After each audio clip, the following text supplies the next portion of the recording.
So good morning. For me, I'm based in Toronto and actually in Kingston, Ontario right now. But good morning, good afternoon, good evening to everybody. My name is Loren Christie. I'm the managing director of the Best Cities Global Alliance. For those of you that aren't familiar with the Best Cities Global Alliance, we are an alliance of 13 DMOs from around the world, and we are united on many things: quality, strategic partnerships, trust, and all sorts of good things. But more than anything, we're united on the belief that positive impact can come from business events. And so we work with ourselves as well as with our clients to ensure that every event that come to our cities is creating a positive impact in its own way. And that can take many forms. But one of the forms that it can most definitely take is to be a little bit more sustainable. And so this community cafe, we're focusing on green is the new gold. And I think there's been lots of conversations over many years, important conversations about the fact that it is responsible to be more sustainable in your meetings and events, that we work in an industry that we often are affecting the environment, maybe not in a positive way, but it doesn't have to be that way. And we can do lots of things in our business events world to make positive change, make positive effects, and do things in a sustainable way. And I think we've been talking for many years about that and how important that is for basically the survival of the planet. But when it comes down to it, sometimes it gets a little hard. Associations these days, meeting planners, they're faced with budgets and restrictions and, have to be fiscally responsible. And I think the point of this community cafe is to kind of join those ideas together and to show that you can be fiscally responsible, you can get good ROI while being sustainable. And in some cases, you're going to save money. And so we wanted to bring together some folks to give some practical, real tips, talk about their experiences and best practices on how to do that. Because I think one of the things we hear from a lot of planners is that it's difficult to know where to start small, start big, where do we go? But it is becoming increasingly important. I think it was PCMA that actually just came out with a recent survey, their most recent survey of their planners.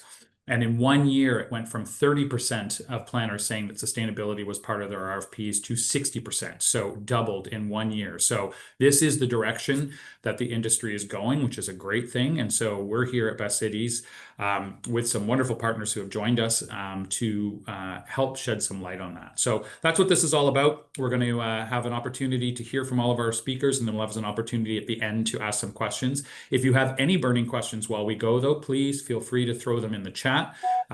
We have my colleague Nigel on board. He'll be moderating that chat for us. So if something burning comes up, feel free to put it in the chat and we will definitely address it. So enough from me. Let's get on to the real key people here who are going to be helping us through this conversation. And I'm going to hand it over to them to introduce who they are and where they come from and kind of why they got involved and started on their own sustainability journey. So Bridget, let's start with you. Yes, hello everybody. I'm Bridget Barbieri, event manager for the European Society of Gastrointestinal Endoscopy, responsible in particular for the flagship event known as ESGE Days, and I'll be using that term throughout the presentation later on. Yes, I'm happy to share the experiences we've been making on our journey towards a greener event, a greener days. It's been a very interesting process for us, and I'm very happy to share the steps, little and big ones, as we've experienced them. And yes, hope that maybe some of this conversation will encourage people to also dive in, give it a chance and see where you can go with it. And I'll explain more later on, I think, Loren. Yep, great. Susan, over to you. Yes, hello. I'm Susan de Bievre. I'm representing the World Congress of Anesthesiology, which is the Congress of the World Federation of Societies of Anesthesiologists, which is a biennial congress. And I'm going to present a very specific project that we had in 2024 at our congress in Singapore. Great. I look forward to hearing about it. And last but not certainly least, Milda, our partner at the GDS. Hello, everybody. Wonderful to be here.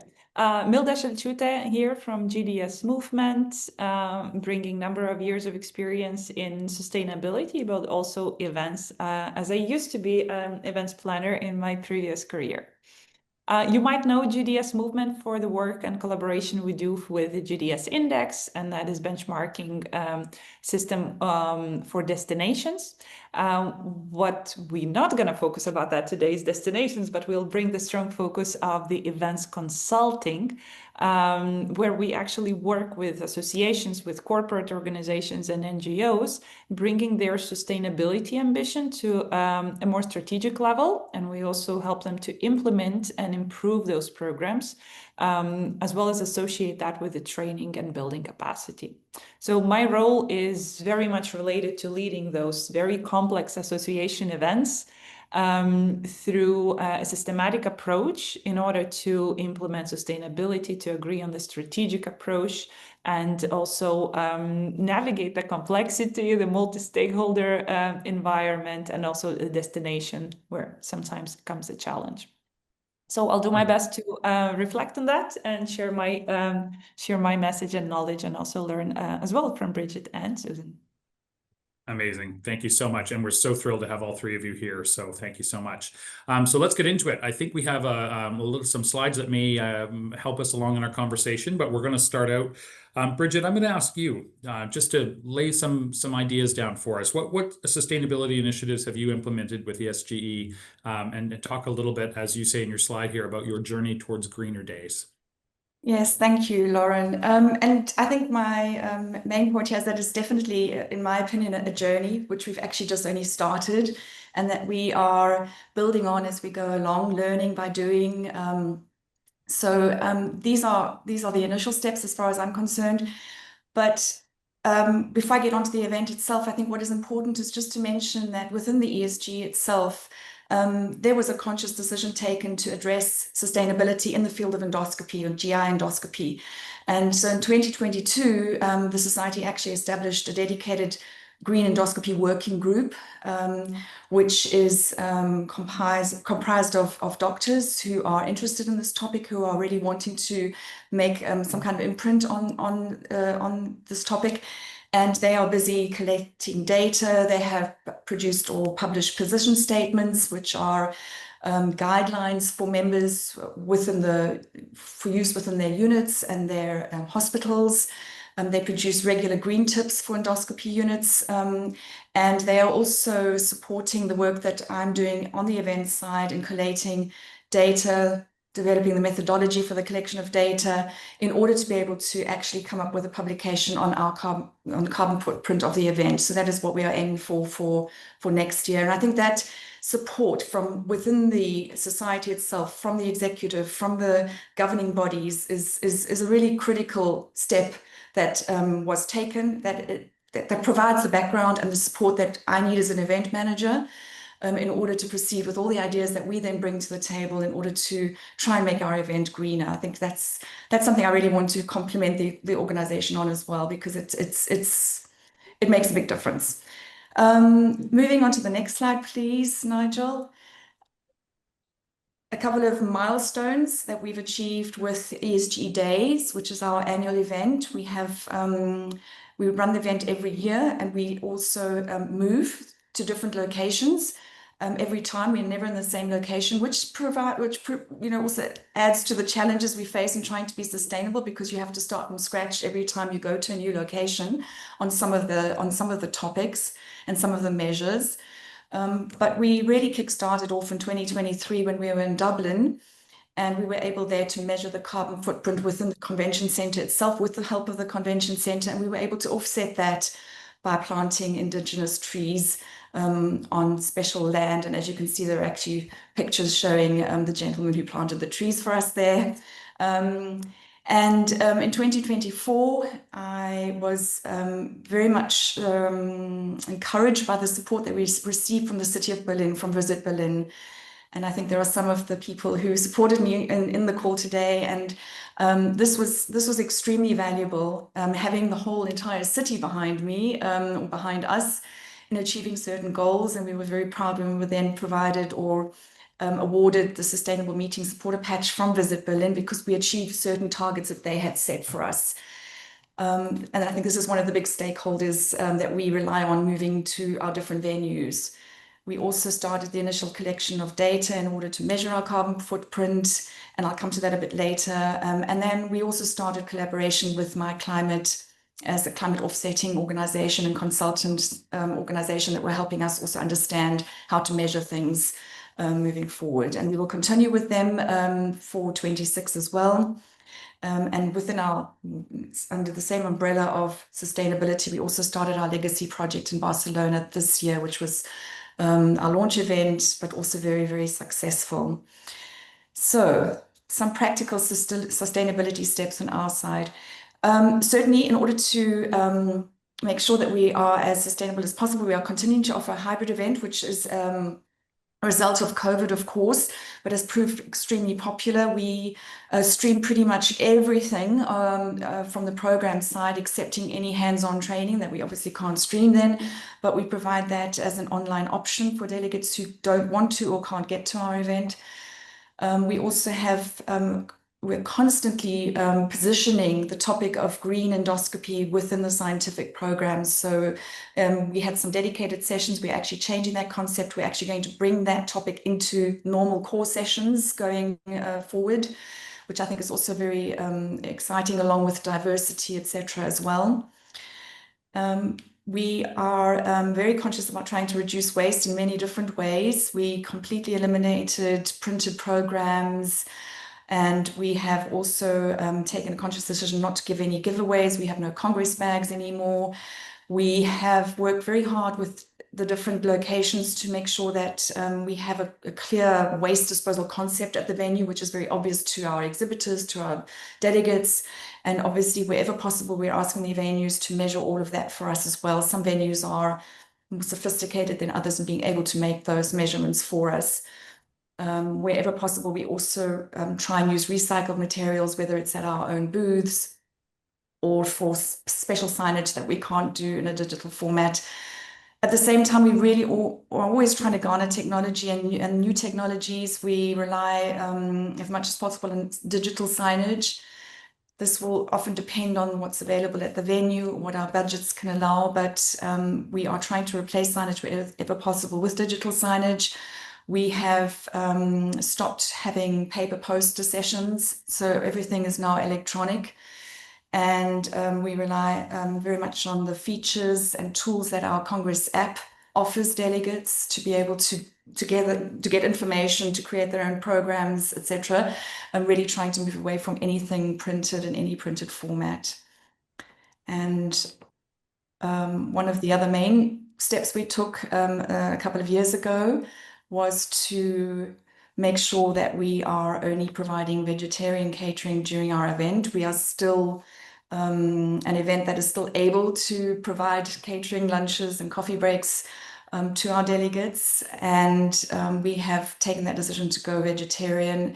It wasn't an easy decision for some people to agree to, but it's actually worked, and we've also seen a nice take-up from our delegates on this topic as well. We also try and communicate to our delegates all the data information that we can provide around the catering on site. You know, where is it coming from? What is the carbon footprint of what we are actually providing? And we are also very conscious about trying to source regional products, keep the menu as regional as possible. We've also worked very hard with providers and venues to minimize packaging around the lunches, etc. And we've come up with quite a nice concept of a deconstructed lunchbox, in fact, where people just really make up their own plate of food rather than take up a lunchbox where 50% of it is not eaten and thrown away. And that's proved very successful, but it requires the venues to sometimes adapt their catering concepts and their setup there as well.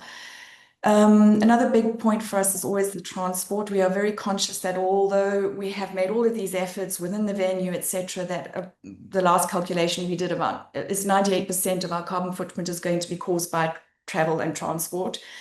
So we are trying to work, to improve that footprint wherever we can.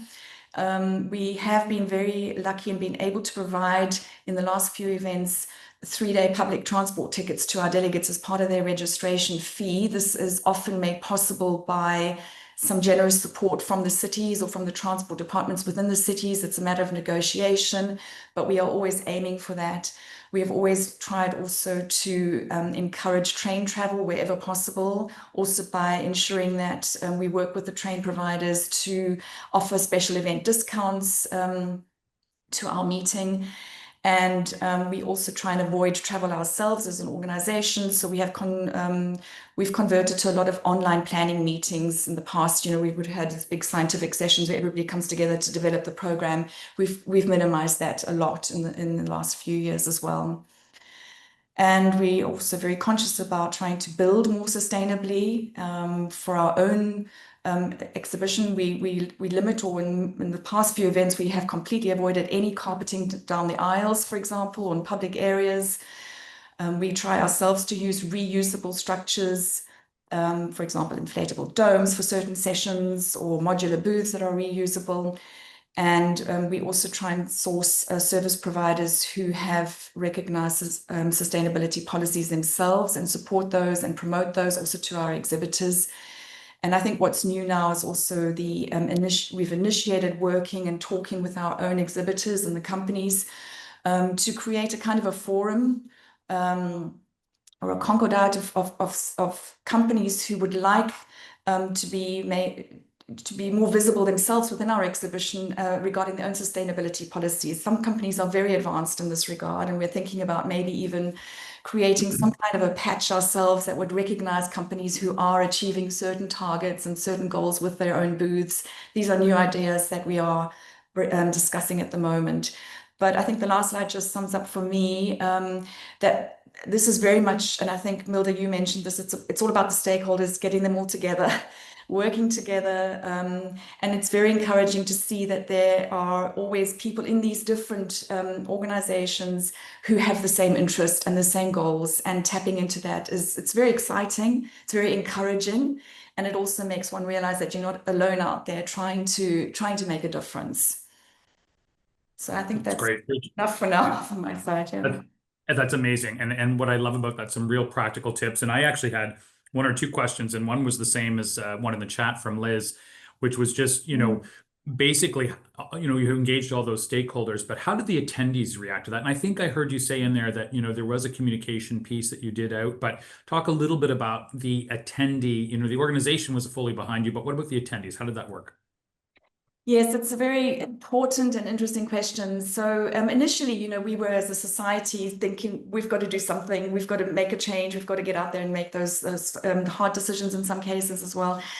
And it took a little while for us to then start to say, well, actually, we need our delegates to be on board with us.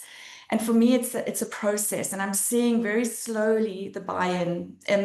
So I think it's very important that one is constantly communicating to the delegates why we're doing things. We have for the last past events, we have actually offered them the opportunity via the registration process to donate to My Climate, and that we as a society have matched that donation.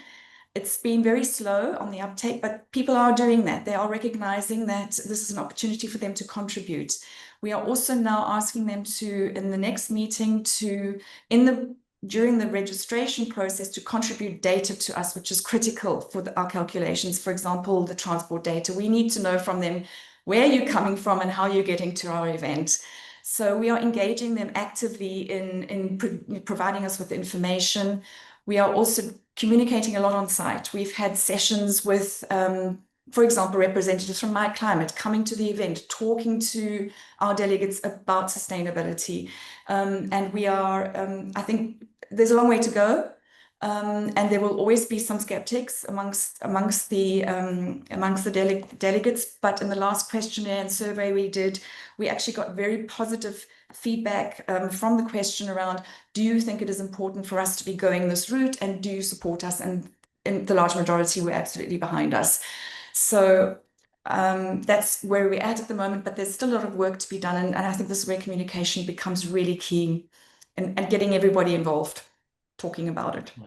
Excellent. And one other question just for me, in terms of hard costs. So clearly some of these, I think, you save money because you're not printing programs and all of that, and other things probably are a little more costly. Have you worked it out in terms of, where are the things where it went up or down in your budget line? Anything that really stuck out to you?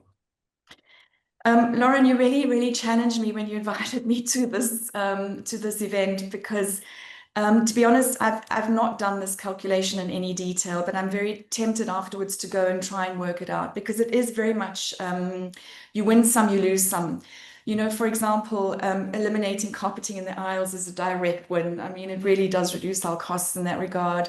On the other hand, investments needed to be made. We certainly will need to also moving forward, or we would like to moving forward, be investing a little bit more in professional consultation from climate protection agencies who can guide us further. Especially when it comes to data collection, we need support there because we do not have a dedicated sustainability team. We're a very small organization of maximum 10 people, not everybody even working full time. So we are wanting to invest in that moving forward. We've managed to keep it very low budget until now. And there are other things, for example, it would be hard to measure, but I'm sure one can put numbers to it. For example, eliminating printed costs or the cost of printing of programs versus the cost of renting digital screens or more digital screens than you would have had before.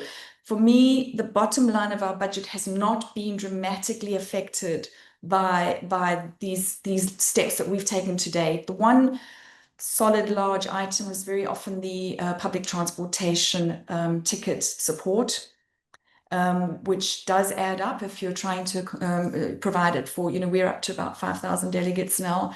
But it depends on which city you're in as to what support you get from the city. It's also a question of how you embed that into your registration fee, how you offset it via the registration fee as well. So difficult, I think, calculations to make, but it would be interesting to go into further detail on that. Yeah, those are great tips. Thank you so much, and great things to look out for. And as you said, I think the destination that you go for and any other corporate sponsor that you might be able to get in a certain destination. So there's lots of tips and tricks around that. Someone who has a very interesting and was kind of, dare I say, out there, we'll say out there for now, example to share of a specific thing that they did is Susan. And I would love to ask her to do a quick overview of the project that she undertook when she was in Singapore with her Congress. Yeah. Okay, so that was very inspiring, Bridget. I sort of feel that we are miles behind. One reason, if I would just like to point out, is that the World Congress of Anesthesiology, in actual fact, is not, until this year, was every 4 years. So in the last 12 years, we've only had 3 in-person congresses. Because we lost one, of course, like everybody, with COVID. So in terms of us having a very organized plan like yours, we're not there. The society themselves have a sustainability committee, but who look at the mainly this, I believe anyway, the huge footprint that anesthesia actually creates. So on the Congress itself, on the event itself, so last year we were in Singapore, which is a wonderful place to be. And we did, like all of us, let's be honest, we did the usual. We did the no printed program. And just following on from what you said, Loren, I would like to say that in actual fact, yes, we don't, for us, it's a loss of income, because we would normally have taken, you sell the back page, you sell internal pages, etc. to industry. So it is a loss of income. Although the app, of course, is supported as well, but it doesn't equal what we would have got in printed income. We don't give handouts during the Congress, but we don't give them during events we go to promote either, which is always quite challenging because our doctors always say, I need something to hand out. I'm going, we can't have it.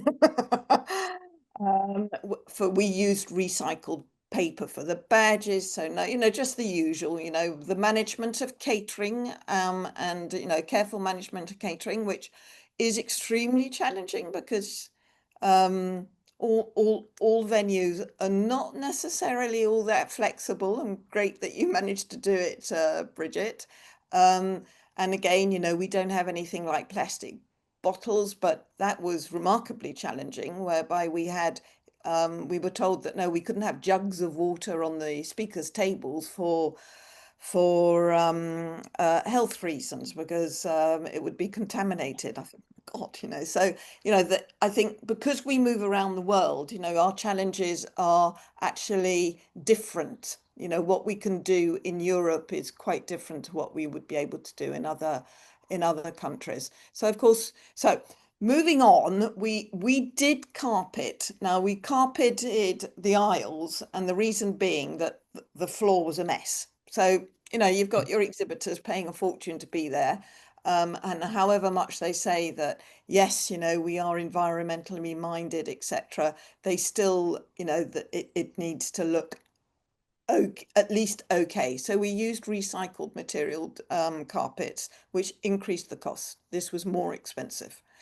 Our hanging signage was all recycled cardboard, and it looked really nice, but it increased the costs. And our furniture, and there's a little photograph later, we also had recycled cardboard. The PCO found some really super furniture, looked great until drinks got spilt on them. So of course, by the fourth day of the Congress, they were all a little shrinked up, etc. However, I don't think that's just one of the downsides, and it looked great. Then on the next slide is the exciting part. So where we have been remarkably pioneering was in Singapore. Through the Singapore Tourist Board, we came across a company called MiniWiz, who were just starting out in this project to provide sustainable booths, which they call them zero waste booths, and they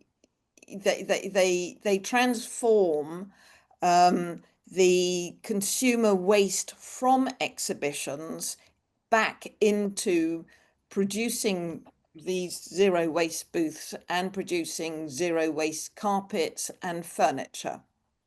So it was 100% what I think everybody is looking for. One of the big drawback, you've seen, do you want to go to the next slide, and then you can see there we go. This is how they, again, one of our difficulties or challenges is that, we're a very, very small team. We don't have anybody who is really sort of 100% working on sustainability. So this is just to explain to you, what MiniWiz is and what they use. And it's quite interesting to see what they use to make all these recycled zero waste booths. So on the next page, next slide, right, there we go. So one of the biggest challenges was that it really isn't a very attractive booth. As you can see, it reminds me of a little Tykes castle, the kids' castles or the kids' playhouses. So, and there was absolutely no flexibility in how we could have it. There were 3 models. You could have A, B, or C, and you couldn't move anything around. You couldn't do anything with it. And it looks rather like corrugated iron, but made out of recycled plastic.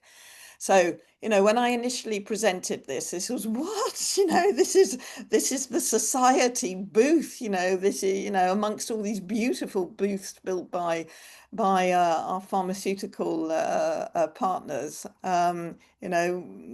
this was, so it was pretty challenging in a way to get people to get our board to agree to it. And then the challenge came, well, how are we going to actually be able to display all the wonderful messaging that we want to show about the programs we have? Because of course we couldn't have any branding on the walls. We couldn't have any communications or any messaging on the walls. We could only use, as you can see in the first picture, we could only have screens, and there could only be a limited number of screens because of the weight of them. Which of course then is a different challenge, because you've got to know how to communicate through just a slide which is turning round, and that has costs to it, etc., etc. But really the biggest thing was, whoa, do we really want this, let's be honest, pretty ugly stand. Then the second picture along, you can see the cardboard furniture. Big worry was, you know, will it collapse? I can assure you it didn't collapse. And it looked in color, etc. So it looked super, it looked really, really nice, but they were a little bit messy by the end of the 4 days. So what we also did was we offered to industry the option of being able to work with MiniWiz and have their stands built by MiniWiz. We had, I think it was 2 shell schemes, which weren't shell schemes. They opted to have a little plastic one or a recycled one, zero waste booth, I should call it. None of the big stands took up the option, which isn't surprising because, as you all know, when you're in the industry, you know, the stands have to go through global branding, global this, global that, and they can't just change them from one day to the next. And in any case, they have to look the same throughout the world. But what it did do was it raised attention, you know, the attention of our industry partner of what they could look at, what they could achieve. And we do have a couple of them who were in contact, and I hope are still in contact with MiniWiz, obviously not for our Congress, but for other congresses that they will hold in the region. Because they can either buy the booth or they can rent it from MiniWiz. Now, so, you know, we did leave a small legacy, I would say, with industry, which is a big achievement. Now, your question may be, are we going to use this in the future? Not at our upcoming Congress, because we're not in Asia. So when, you know, if we think about it, in order to use it again, we would have to have shipped it from Singapore to North Africa, where our next destination, our next Congress is. And, you know, without being an expert at all in this, it was quite clear that this was not sustainable. So that's our experience. I have put I think I've put the link to MiniWiz, yes, in the slides. At the moment, they are only available in Asia. Well, at least 18 months ago, it was only available in Asia, with huge support from the Singapore Tourism Board. I'm sure that they are attempting to sort of really develop the idea and the project so that it's available worldwide. There we are. That's great. Susan, thank you so much for sharing. And I would say just a couple of quick things. One, we'll make sure that that link is in our resources so people have it for MiniWiz. And also, I think I commend your association for being leaders in that. And, you know, even if it just starts small, right? So you have a couple of other industry people are going to take that up. Now, if people start asking MiniWiz, then maybe they'll move over to Europe. So I think it's a really, really great example of one of the things you can do. I'd like to throw it over to Milda now. Milda works with all sorts of different events in terms of, you know, coaching these associations through how to make them cost effective and do some of these things. Milda, I'll give it to you just for some general comments in terms of, you know, you heard these 2 examples. What are your thoughts? What are some other ways in terms of cost saving? And I know you have a process you want to show us as well, but I'll leave that to you to explain. No, first of all, really nice case studies. I knew that these will be amazing, but I'm really overwhelmed in the most positive way. And Bridget, amazing job. Actually, I was writing down some notes, and you're following pretty much every single step that we would normally do with other association events. And also, Susan, amazing part where you find such a niche supplier. Especially on the waste that is coming from the exhibitors, is definitely the area that I see it's not yet tackled by the industry, and also very, very challenging for all the aspects that Susan has already mentioned, because the events that we normally have are large events, the waste is really hard to control, and the destinations are changing. So that comes with the transport cost to not only financial cost, but the environment as well. And maybe just to bring back the topic of the day, it's really, you know, the hard cost of sustainability. And I've been in this process with different destinations and different events, and what I do see is actually a huge change. And both of you, Suzanne and Bridget, you have touched it slightly in different contexts. I think it's the overall cost that really matters, right? We can save somewhere, but we can then invest somewhere else for a different product or the material that we need. So things like in many destinations, the vegetarian or predominantly vegetarian menu would cost much less, both for the financing part and for the environment, where we could potentially have a more flexible budget for the right material of choosing the carpet that might be more expensive versus the fully disposable carpet that is one-time use. So it's also interesting to see it across departments, and I understand not every organization has that capacity to do, but what is the overall cost of making those decisions? And it's super interesting to compare. And another point when it comes to cost and sustainability, it's changing gradually, but the prices, overall prices, from what I see, is those are dropping down as the demand is changing. If I think about even, you know, pre-COVID, or like 7-8 years ago, Falcon board, which is a compressed paper material, named very differently in different regions, but that's what it is. It used to be really expensive material. Now it's the most predominant material in and doesn't really cost more than a regular banner material that's only one-time use and pretty much plastic and goes to waste and landfill straight away.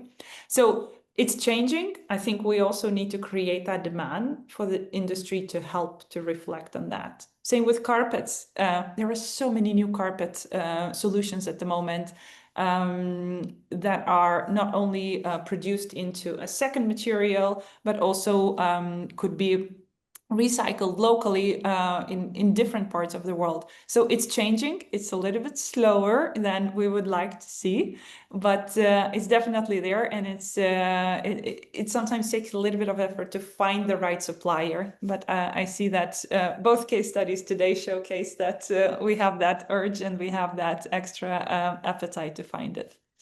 Yeah, and one of the things, Milda, I'll just interject too, that I heard when I listened to Bridget's was she was talking about how they do more virtual scientific meetings in the lead up to the thing. So although the overall cost of the Congress itself may be similar or the same, you're saving some of the pre-money that goes into making the Congress, you know, and all of that travel and all of that cost and expense. So I think if you're lucky enough to have an association that strategically looks at sustainability as a whole across the whole organization and not just for the event itself, I think there's the opportunity there to, you know, play around with some of those budget lines and sort of put the focus where you need to. So that was a big takeaway from me. But I know you have a process that oh, Bridget, go ahead. Yeah. Yeah, sorry, I can't find the raise hand function on the Zoom call. I could see you, so the raise hand itself is okay. Just, Milda, what I'm also experiencing when it comes to the booth construction companies, and very often we say, listen, guys, we want to be sustainable. You know, we want to know what is your recycling policy, etc. They'll often now turn around and say, everything is recycled with us. You know, we've got it all under control. And a lot of these providers are actually ahead of the game. Sometimes you wouldn't expect it, but they are. So it's very interesting to actually ask up front early on, because then you'll feel comfortable with working with them, and you'll also be able to incorporate that into your communication going forward. But there are a lot of these, especially from my experience working out of Germany and Europe, there are a lot of these companies who are on top of their game when it comes to, say, sustainability already, which is very encouraging. So I think that goes along with what you were saying. Things are changing.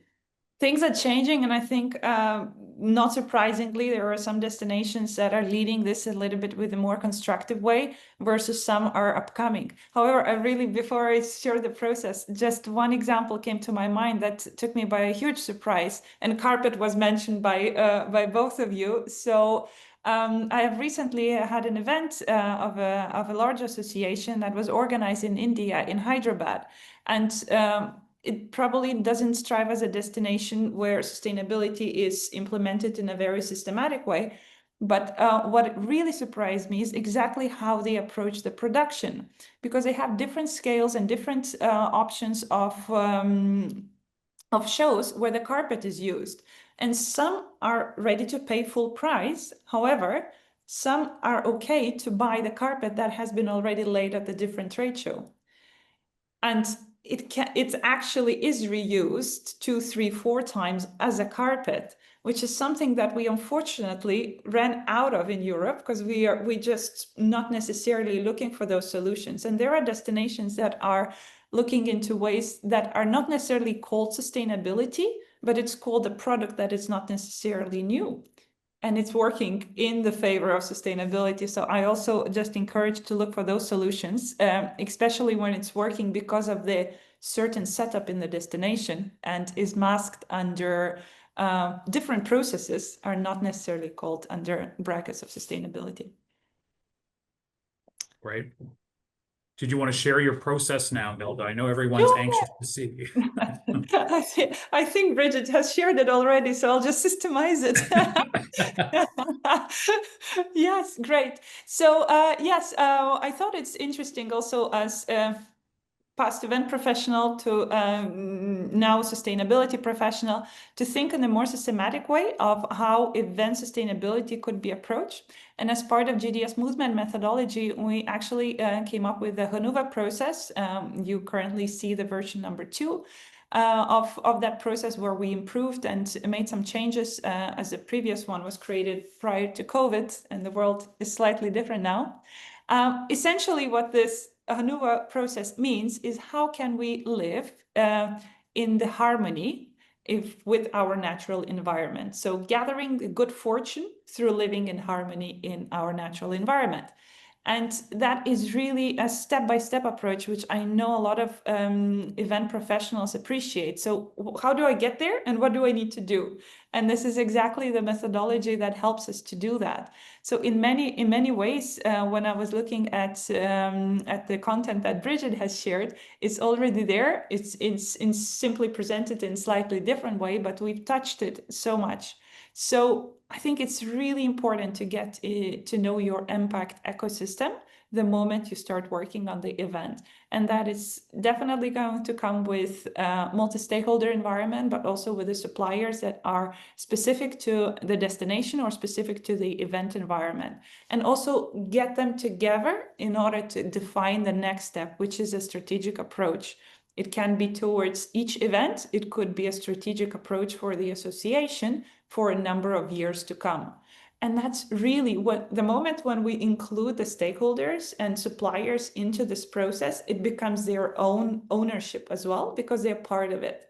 I see huge difference when the association itself or an organization itself defines a strategy and brings it back to the suppliers. This is exactly what we want.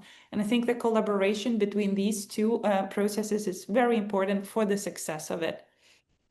And then once we know what our strategy and what our success, how it would be defined, we can look into how can we reduce and remove those emissions. So things like, eliminating some of the materials, maybe we don't need that anymore. Bridget has mentioned eliminating paper, eliminating some options in terms of production, maybe offering some of the things like hybrid meeting options. So how can we actually reduce and remove those emissions by thinking through the event as a concept?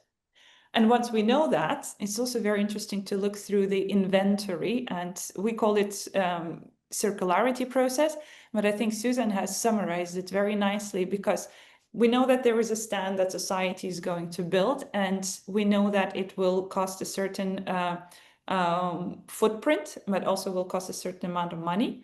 And how can we actually make it more sustainable? Because we know that it's part of our event. And then it's super interesting to go through that sustainability inventory and see where we can make some differences. And in some areas, we will not be able to make that.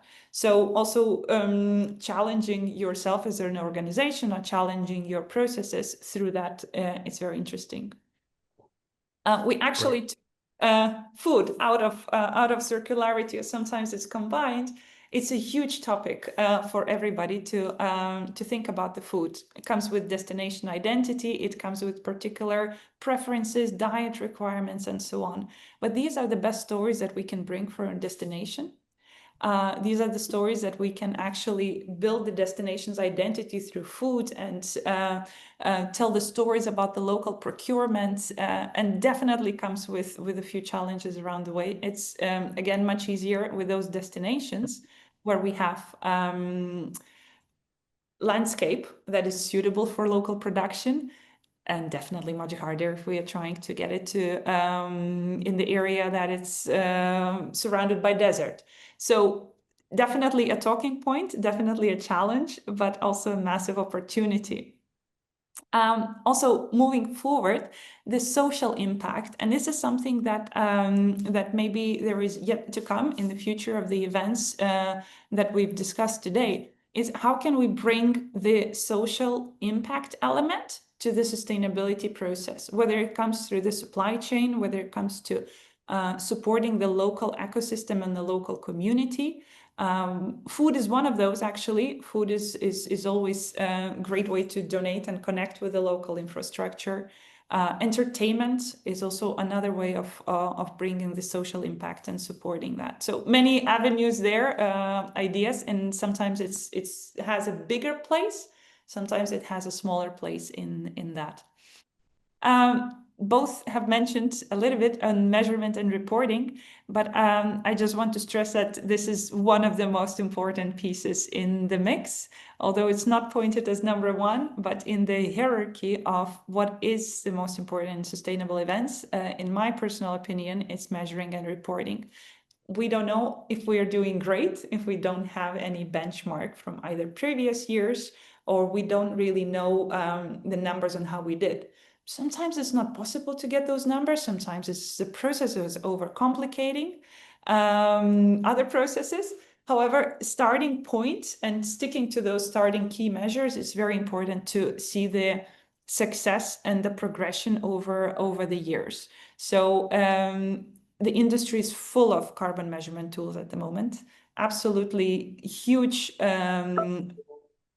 process to find the one that is suitable for your organization. Spend some time on evaluating what you want to calculate and choose that calculator that works for you at that specific moment, and probably stick to that for a number of events, because that will give you a little bit more of a benchmarking over the years rather than jumping from one methodology to another. There are some particularities there. And impact on measurements and carbon footprinting is really, it's a field on its own. So I also understand that it's not very easy to grasp the particularities around this, but it's definitely very interesting for those who are a bit of the data geeks. And last but not least, and I think it's really important here, engagement and the communication that comes with implementing sustainability. Not only with the attendees, which is our audience, right? We all catering towards the attendees, but also internal communication within the different team members, communication with stakeholders, communication with the suppliers. And what I see works very well is actually systemizing the communication and having communication implemented in all of the marketing communication plans. So where exactly do we add sustainability? So it doesn't stand as a separate newsletter just because we've communicated all of the sustainability initiatives, but can we integrate it with small messaging here and there where it's important for our audience to know about their role in this process as well, but also the stand that the organization is taking. So I hope it summarizes a little bit more in a systematic approach. There were many, many good examples shared already on some of the areas that I have touched on, and I'm sure collectively in this virtual room we have even more examples that we can share. Yeah, that's great, Milda. That's a good tee up. I will just say I loved your point about the measurement system and how important that is. We at Best Cities use trees for events, and I know Bridget said she used My Climate. just find one that works, because you don't know if you're doing better if you don't measure year after year and sort of stick with comparing apples to apples. So super, super important thing to do. We have a few minutes left before I wrap up. So I did want to throw it open to see if anybody had any questions for any of our panelists. Or if you wanted to just even share, I know, the barrier to creating an event sustainability is there. If anyone wants to share what barriers they're confronting, and maybe the panelists can help, or if you have a direct question, feel free. So if anybody wants to put their hand up or enter into the chat, feel free. There are quite a few questions in the chat, Loren. Oh, I have the chat open and I don't, let me scale down. Oh, there you go. Okay, great. I'll start asking the questions. Thank you, Nigel. Okay, from Mark, along with the budget for the meeting, can you comment on costs of consultants? That's a good question. I guess that's for me. Well, yes. Cost of consultants, definitely a topic here. It really depends what is the ambition, what is the appetite of the organization. It can be as little, it can be as big if you want to outsource the entire process to somebody external. So I will not be able to provide any figures with that, but it definitely comes at the cost. However, there is an elimination of the cost if you take that scope out of your internal teams. It also comes with a specific knowledge that sometimes it's really hard to grasp when people are in their day-to-day environment and the jobs, especially the measurement, right? It changes so much, and it changes a lot in the last 2 years. So agree, there is a cost to that, but there is also a benefit of that. Yeah. And I would say too, I would just add in that depending on the destination that you go to, there are some of our destinations I know at Best Cities that have sustainability folks on staff, and they're not beholden to be your personal consultant, but they are definitely there to help you, guide you, help you, put you in touch with the right suppliers and stakeholders. And so depending on the destination you go, you can get a lot of support for making your event sustainable. And again, I'm happy to say that most of our cities have those supports available. Milda. Sorry, I just, as Loren has mentioned, the cities, there are also very different subvention schemes for exactly this purpose, right? So yes, there is a cost, but there are different ways of offsetting that cost, whether it's through subvention schemes, through the destination that the event is going to, or another one that I did not mention is creating sustainability options within your sponsorship agreements to generate the costs that could potentially be used in the professional support of rolling those programs. So again, there is a balance there. And I see Bridget also. Both fantastic points and things to ask when you're sourcing your destination for your meeting. Bridget, did you want to add to that? Yeah, I think if somebody is looking for hard costs, I think from my side, I can tell everyone, up until now, we have not had to invest huge amounts in this regard. It's been a couple of €1,000 only, I would say, up until now, to get the initial support from My Climate, to be able to use some of their calculation tools. But of course, I'm also lucky to have within our Green Endoscopy working group the scientists and the doctors who understand methodology, who are actually then taking the data and creating the publication out of that. So I think it depends, as Milda says, on the level of support you're looking for, I think, as well, what you can provide yourselves. But it shouldn't be an initial deterrent. It really shouldn't. Some of these tools are free, to start off with. And the other thing I also wanted to say was that what I'm finding now, especially while I'm only working within Europe at the moment, but the destinations are very much aware of the need of the clients coming to them for the collation of data. So they are now better prepared moving forward to provide you with what you need, whether it's the calculation of energy or water or waste management for your event. They are more and more able, and this is also something that's changing and developing, they're more and more able to provide you with data that you can go away and work with. So I think that's also something that you shouldn't be, you should really tackle the destinations on this as well and see what they can offer you in the way of support. And I saw one question as well about the streaming, calculation of the streaming data and the carbon footprint of the streamed part of the hybrid event.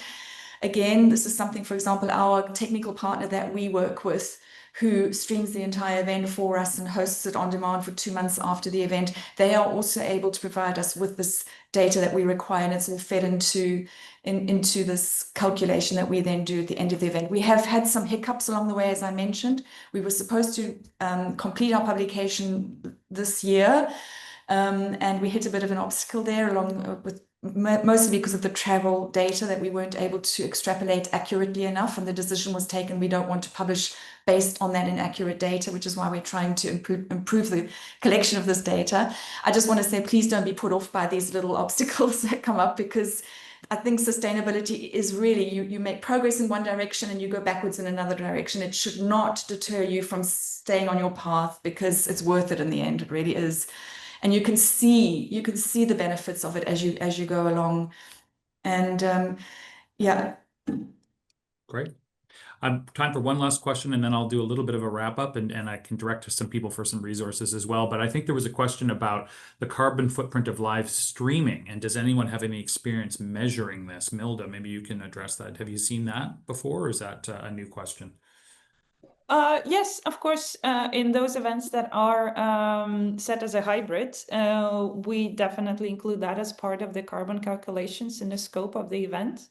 And that's also a matter of choosing the right calculator, because many calculators have that as part of their measurement scope within the platform, and some don't. So again, those who know their event as a step by step and the composition of the event need to map it out to understand which measurement tool is suitable. Then there's no need to have multiple tools, and there's one shop for all. That's great. I'm going to wrap it up here just because we've got 1 minute left. I knew this was going to be a quick session because I knew we had 3 fantastic panelists, and it's such an interesting topic, and I think an important topic. I hope you all had some takeaways. I think my takeaways are, the importance of a champion. I think if you're lucky enough as an association to have, sustainability sort of built into your core DNA, as Bridget is, I think that's really helpful. But I think for those who don't and are looking to go, look at those destinations, look at the stakeholders there. Some of these corporate sponsor folks are way down the road in sustainability and want to work with you. The destinations want to work with you. So I think ask the question when you're searching for your meeting, ask the destination to help. Destinations, we're there to help be the brokers and put you in contact with the right people. And I can guarantee you there are people that are doing amazing things around the world. And again, they may be at different levels. I'm not saying that you're going to get the same result in one area of the world or the other, but at the end of the day, if you can do the best at elevating where you are, I think you can call that a win. So, we're certainly there to help you. I think any destination you go to is there to help you. In terms of resources, I know there's some questions on that. This particular presentation, as well as many other sustainability resources, are on our bestcities.net website. And we actually link through to all of our 13 cities. And I can see some of the faces here who have done amazing things in DE&I in Washington, sustainability in Copenhagen. And, go to us and we can link through. And then the only other one I'll give a good plug to, which I think is a really cool, fairly new resource, it's called SHE. And I'm going to get the acronym wrong, but I think it's Sustainability Hub Enterprise. But long story short, it's a collection of folks around the world in events and destinations who are really working to put all that information in one place for you.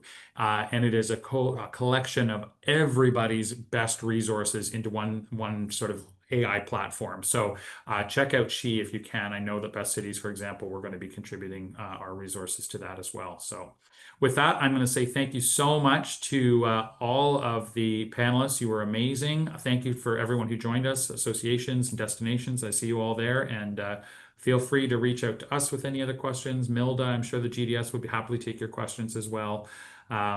Bridget and Susan, I'll let you go back to your jobs. If they track you down, they track you down. But anyway, Very happy to connect.